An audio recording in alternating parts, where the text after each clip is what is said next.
we got Marth versus Peach. Peaches love to complain about this matchup. I don't know if it's unwarranted. It seems pretty fair. This is kind of a tough matchup.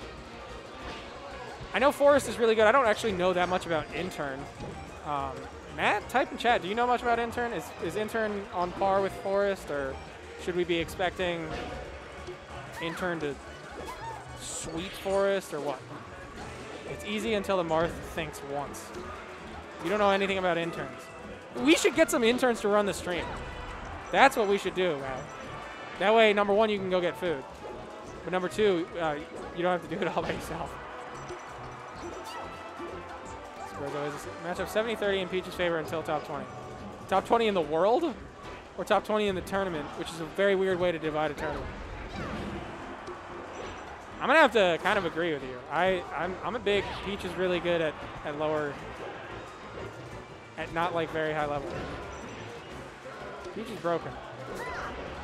Well, students, I'm sorry. I'm sorry. Never mind. Peach is terrible. We got a taunt and a stitch phase. I'm not so sure about this intern person. Kind of messed up. Doing that to my dog, Forest. All right, after that taunt, I had to hop on comms. Yeah, that was... Whose mans is this? That was brutal. What the heck? Forest That was shaken. Ooh. Unsolicited taunt. Yeah. But you love to see it, because we don't like watching Melee. Okay, if we implemented a no taunting rule at mid lane, who do you think would be the first person to lose a game for it? Scarezo? Yeah, it has to be, right? I mean, he would literally be the worst player in Chicago.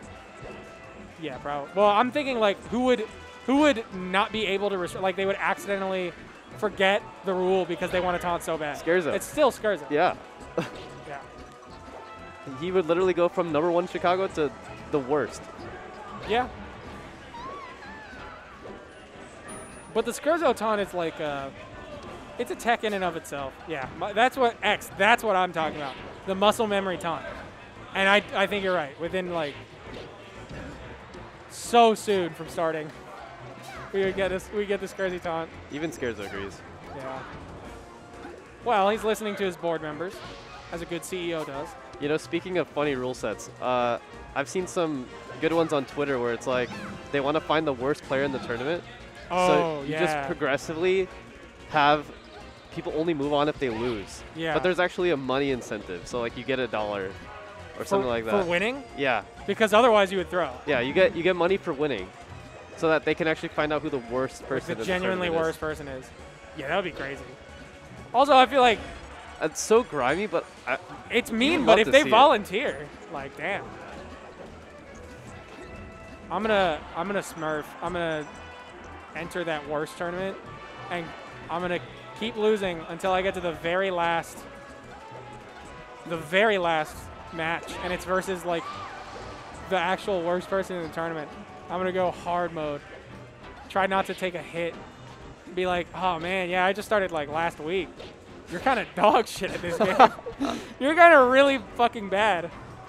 How long have you been playing? Oh, jeez. Wow, a month now? Oh, you should probably give up. I think it'd be really funny.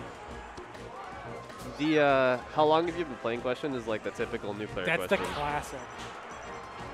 I remember when I first started playing, I was like, okay, I've been playing for like 3 months now. I gotta be just as good as anybody who else has been playing for 3 months. Yeah. Yeah, and then you get like 3 or 4 or 5 years in, and you realize that everybody who's been playing for 3 or 4 or 5 years is as good as they'll ever be. Nobody will ever get better. You'll never get better. It's set in stone, and you can't change. And the kid who's been playing for 2 years and is already better than you will always be better than you. And then you start commentating. And then you just start playing doubles. And then you just start playing doubles. Because singles just doesn't do it for you anymore. Doesn't do it for you. It's true. You just don't get off the same way. I love not giving a fuck about the pace of my improvement. The real thing, I'm joking about all that. The real thing is I like improving as a side product of playing a bunch of doubles. I like getting better and doing new stuff that I haven't done before that's cool. But only because it's fun to pull off. I don't really care about winning or being good to be good. I just want to be able to do cool things at doubles. I mean, it's always fun beating better players. Yeah. Yeah, it's a rush. I just like doubles so much. It's so much fun. I would love it if we ran doubles at Midlane. Actually, I wouldn't even love it that much because my doubles partner is not local, and I think it would be like bittersweet. How do you even know David Bumblebee? He used to go to DePaul when I went there. Oh, okay, that makes sense. He is actually the first person I ever played in a tournament. Who won? He won. Was it close? Pikachu. It was very close, but at that point I had been playing for like a few months. I don't know. He had been playing a good bit longer than I had. Intern switched to Samus, and now it's just not even close. Yeah. He got tippered like 4 times. Yeah, there's a reason I have not been saying much about this match. It's not going well. Yeah. So, I mean, when this matchup started, when this match started, I was talking about how Peaches love to complain about this matchup. And switching to Samus kind of proves that, but I don't know if you picked like a vastly superior matchup, really. I guess I don't know. Samus is weird. Brutal matchup if you can play around C. Yeah, it probably requires a lot more specialized knowledge than Peach does. Let's go back to David Bumblebee. Forget this matchup. David Bumblebee. For those in chat, Matt Popa that's it. and